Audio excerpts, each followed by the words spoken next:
Orange. Okay. So lesson 6 from Algebra 2. Did it stop? Oh, I thought I heard it. Okay. Alright, so this is number 12 from lesson 5.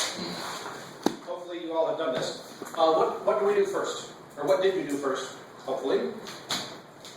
Yeah? You want to get x by itself, so you have to minus the 2 and 1/4. Sure. I would suggest you do something before that even. What do you think? Make it improper fractions? Yeah, convert these nasty mixed numbers to improper fractions. So what do we have here? 3 1/2 is? 6 1/2. That's right. No, 7 7 1/2. And 2 1/4 is? 9 9 over 4. 4. And negative 1/8 is? Negative 1/8. Negative 1/8. Good job. Okay, now what are we going to do? Then you have to minus the 9 over 4 to find x by itself. Okay, we could do that. So we could subtract 9 But you want to find the over common from denominator. both sides. You want to do that first? Yes. Okay, we could do that. Then we'd have negative 1/8 minus 9/4. Let me ask you this question though. What's easier to work with usually? Fractions or whole numbers? Whole numbers. So how about instead, now, this wouldn't be wrong. As long as you follow the rules of algebra, that's fine. May I suggest a different approach that also follows the rules of algebra?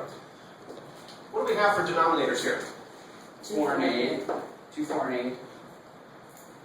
What is the least common multiple of 2, 4, and 8? 8. Let's do this. Why don't we multiply everything by 8? So we got this side of the equation, this whole side of the equation, which means we're going to distribute it to both of these terms. Did you follow what I said there? Yeah. That's Okay. So if I multiply this whole side of the equation by 8, I've got 2 terms, I'm going to have to distribute the 8. So I just wrote it that way to start with. But then wouldn't that mean you're making the left side bigger because you're timesing 2 numbers by 8 and the other side only Well, timesing? let's start on the right side here. What's negative 1/8 times 8? Negative 1. Negative 1. That's nice and easy. 8 times 9 divided by 4.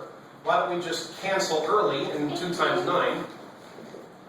And here we can cancel this to make a 4. We got 4 times 7 is 28x. Now this problem looks a whole lot easier. Why? Because it's whole numbers, not nasty fractions. Oh, the nasty little fractions. We hate them. We hate them! Okay, so Why are you always making references to the hug?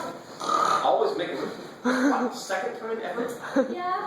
Okay, so that's In not like, what, 3 weeks? Okay, so that was number 12 on lesson 5. Today's lesson is lesson 6, where it starts with equations with decimal numbers.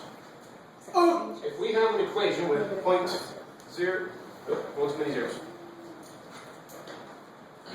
0.003x plus 0.4 equals 2.05.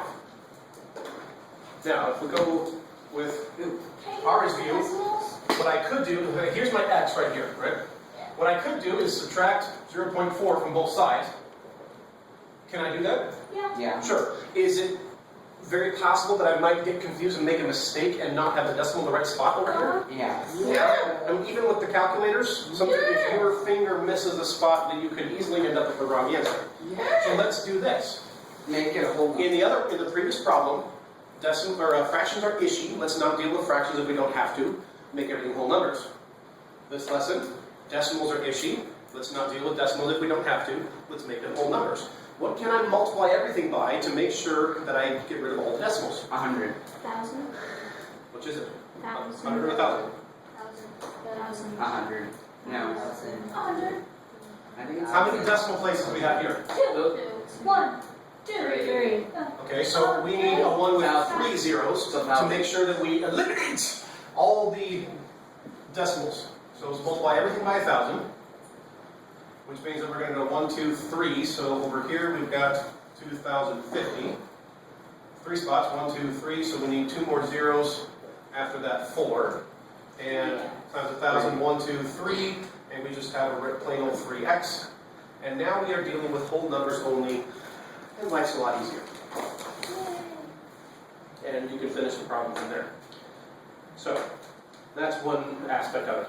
Now, I alluded to this yesterday, that little vocab. I alluded to it.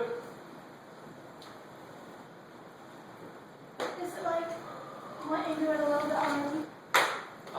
Yes, that's the definition of the word that I just said. However, this is not the word that I just said. I said I alluded to it. To elude something means you like escape avoid or get away from.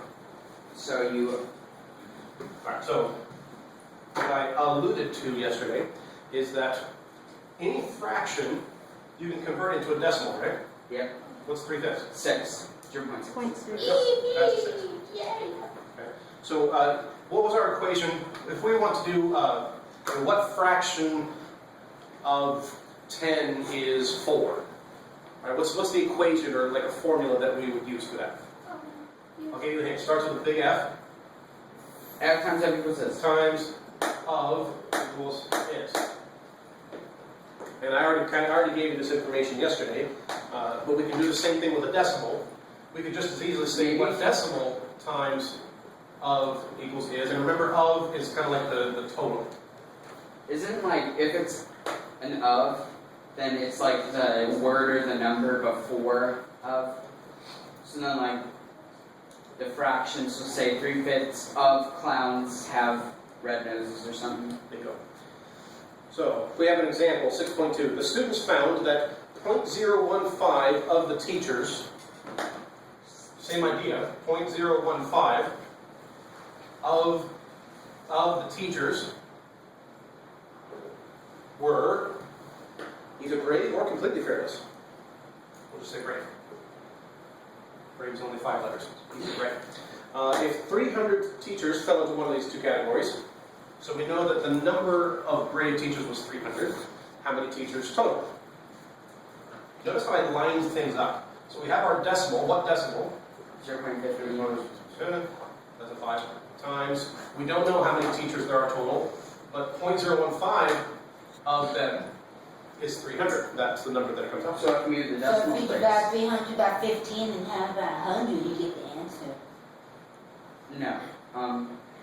Would you multiply by 1,000 or would you leave it like that? This problem is simple enough that I would probably just do this on my calculator. 300 divided by 0.015. Well, It's when you have multiple terms here with different decimals, that's when it's usually a good idea to eliminate the decimals first and then keep solving.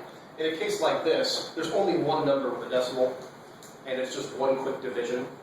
Isn't it like, But it's kind of use your judgment as to whether it's going to help you or not. Multiple terms, different size decimals, I would definitely get rid of the decimals first. So then that'll give you the isn't answer it there. like, the answer, is it 200,000? 20,000. 20,000. Okay. It's a lot of teachers. Alrighty. Kill the video. Okay.